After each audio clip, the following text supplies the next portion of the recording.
There's a lot of discussion about discrimination which happens on college campuses against conservative students. And oftentimes there'll be a story that goes viral on Facebook and everyone's talking about it. And then one side says, it's really not that bad. This is a rare incident. And other people who try to claim that this happens every day to everyone. And so this article is about two real stories, one of them which happened to me, and one of them which happened to a student who we heard from firsthand on Twitter. Her name's Ellen, and so I'm going to read her story as well in this article. Abuse of academic authority regularly inhibits pro-life speech. Sometimes it is tough to be a pro-life college student. Most challenges students face are found on campus during a tabling event or with the administration, but sometimes they are inside the classroom. Far too often, when pro-life college students dare to speak up in defense of the unborn, professors attempt to humiliate and silence them. I experienced this firsthand in a biology class during my freshman year. The class focused on technological advances in the field of biology and the ethical concerns which accompanied these advancements. My professor, whom I will call Dr. Nation, covered each topic with a series of lectures, and then followed with a discussion day with groups of students representing the pro and con side of the issue for the class, followed by a Q&A portion. After the presentation on embryonic stem cell research, I excitedly got in line to ask my question for the pro-embryonic stem cell research team. They had made a case for the research on the basis that we should take advantage of the embryos instead of letting them go to waste. This was one of the first times I had the opportunity in college to speak up for the pro-life perspective. I had just returned from my first March for Life and was nervous to challenge students in front of the class. Each student in front of me stepped up to ask a clarification question about something from either presentation, and a few challenged the con side. I was the first person to make any sort of case for the pro-life side in the entire semester. My turn came, and I began to ask the students if they would use the same argument to advocate for the intentional destruction of human life in other cases, if it would mean biological research could progress. I was about to give a thought experiment example when Dr. Nation cut me off. He had not done this a single time with any of the students that day or in any other discussion days in the entire semester. He said, "That question is invalid because this is not a case of human life. The embryo is not human." I'd like to say that I wasn't intimidated, but that would be a lie. My stomach dropped and my mouth went dry. There's a clear power imbalance in a situation like this between a student and her professor. No way was this a fair fight. I replied, "What do you mean by that, Professor? This is a biology class, and we are discussing human embryos. If you are going to say I can't ask that question, then you are probably challenging my philosophy. Why do you think the embryos aren't human?" He dodged my question by saying, "You need to direct your questions at the other students, not at me." His response shocked me, and I felt like it was really unfair. I just wanted to go back to my seat and hide. I asked the original question I had written down to the team of students, got an answer I was unsatisfied with, and went back to my seat. In retrospect, I am blown away by the injustice of this story. Dr. Nation interrupted my question to argue with me because I was implying a pro-life argument with my question. As a biology professor, he knew the embryo is biologically human. Even if he was right, that wouldn't make my question invalid at all. At worst, it would mean I made an argument with an incorrect premise, and those can be quite useful for identifying the important areas of disagreement. Then, worst of all, he abused his position of power as a professor by using it to avoid defending his indefensible statements and his unconscionable behavior. He even used his authority to scold me for daring to respond to his challenge. This disrespect was public and damaging to the academic environment I tried to benefit with my question. I am not the only pro-life college student to get challenged by a professor. I was reminded of this story because recently, we had a student thank ERI on Twitter. Ellen was able to use the equal rights argument in class. Here's her story. This spring, I signed up for an honors philosophy course in ethics. I don't consider myself much of a philosophy nerd. I am an art major, but I needed the general education and honors credits, and as a pro-life apologetics dork, I figured parts of it would be relevant to my interests. There are a few things that happened as we progressed through the course that made me realize that this would be more difficult to sit through than I had anticipated. First, our textbook and the majority of our other readings were written by Peter Singer, who is pretty open about some opinions that are, at best, rather concerning.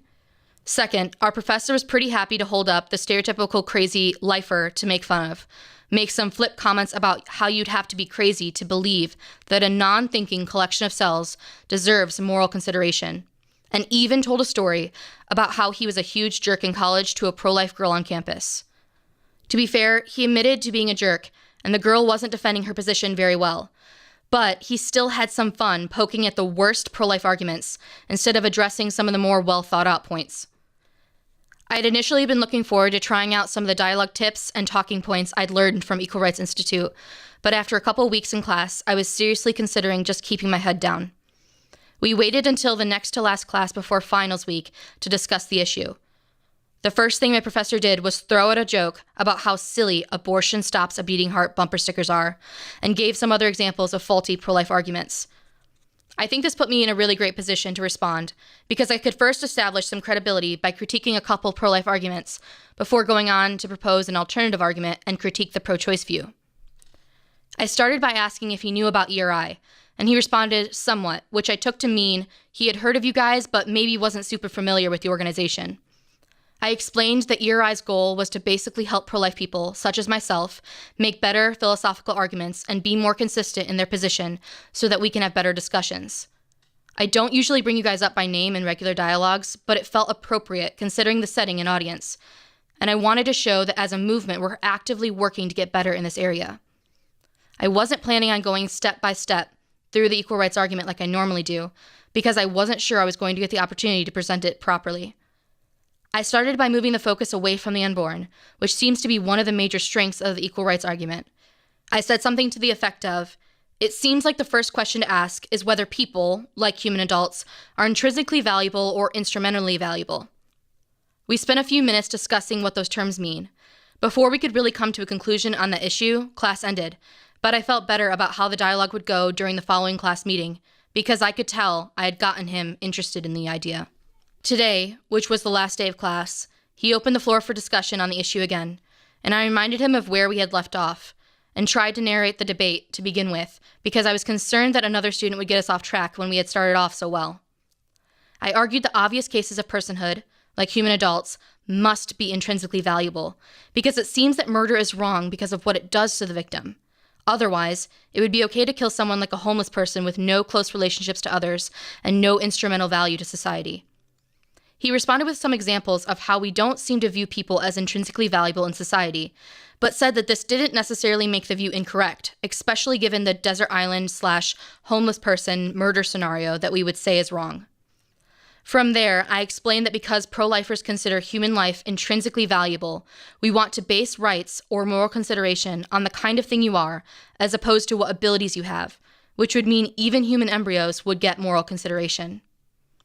When I made the argument that it is not the immediate ability, but rather being a member of a rational kind that gives you a right to moral consideration, he said he didn't agree with all of the outcomes of that worldview, such as making even very early abortions and euthanasia wrong.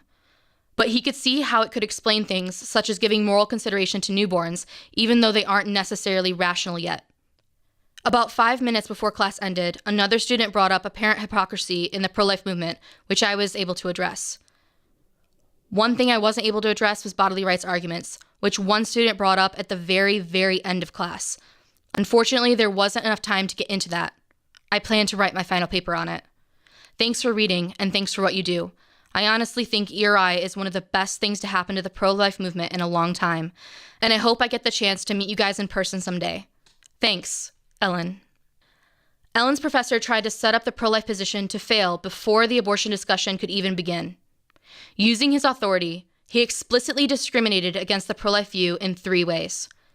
He openly stated that to hold the pro-life position, you must be crazy, and he focused only on outlining the bad characteristics he has seen in the common stereotypes of pro-life people. Then, he proudly bragged about bullying pro-lifers in the past. If I were in the class and my professor told that story about what he did to a peer, then I would assume as an inferior to him, I may receive worse. Even if it wasn't his intention, I would perceive the story as a warning to any pro-lifers thinking of speaking up, as if he was implying, I'm not afraid to bully you or be a jerk to you. Another more subtle way he tried to undermine the pro-life stance was by using the term non-thinking collection of cells. This really isn't language that falls into neutral ground. It would be fair to use scientific terms like embryo or fetus, but by describing the unborn this way, he purposely set up an argument that favors the pro-choice side. He went on to openly admit to attacking weak arguments in his story from college, and then did the same in the classroom. I think that this is more of an intellectual injustice than anything else, but also a sign of weak character. Being afraid to face the toughest arguments against your worldview is a sign of cowardice. Ellen told me that he was much more respectful during the discussion with her than he had been throughout the semester. His responses in her story were pretty reasonable, and I'll give him credit for that, but he didn't set up the environment for positive dialogue. One of the comments Ellen made that hit home for me the most was when she said, "I wasn't planning to go step by step through the equal rights argument like I normally do, because I wasn't sure I was going to get the opportunity to present it properly." This point of reflection in her story is indicative of the fear I had when speaking up in my biology class. There is a fear that the professor won't allow you to finish your thought, and so only half your argument is represented and you look stupid because of power imbalances. My professor cut me off and ridiculed me without allowing me to respond or defend myself. While writing this piece, I asked Ellen if she shared my concern when she spoke up in class, or if I had read too much into her statement. She confirmed my suspicion and told me she had been afraid that her professor or another student would talk over her or cut her off in the middle of her argument. When abortion is a topic of discussion for class, the professor has a responsibility to encourage critical thinking and protect diversity of thought. In these stories, both professors tried to inhibit pro-life ideas because they disagreed with them. If they had a respectful regard for alternative viewpoints, then they would try to protect them, making sure they would be addressed rather than making it difficult for students to advocate for the position. In the interest of academic progress, we need to protect the exchange of opposing ideas to allow the best argument to win. Ellen and I are not the only students who have stories like this, and we want to hear yours. Please email me your stories to rachel@equalrightsinstitute.com, and we might share them too.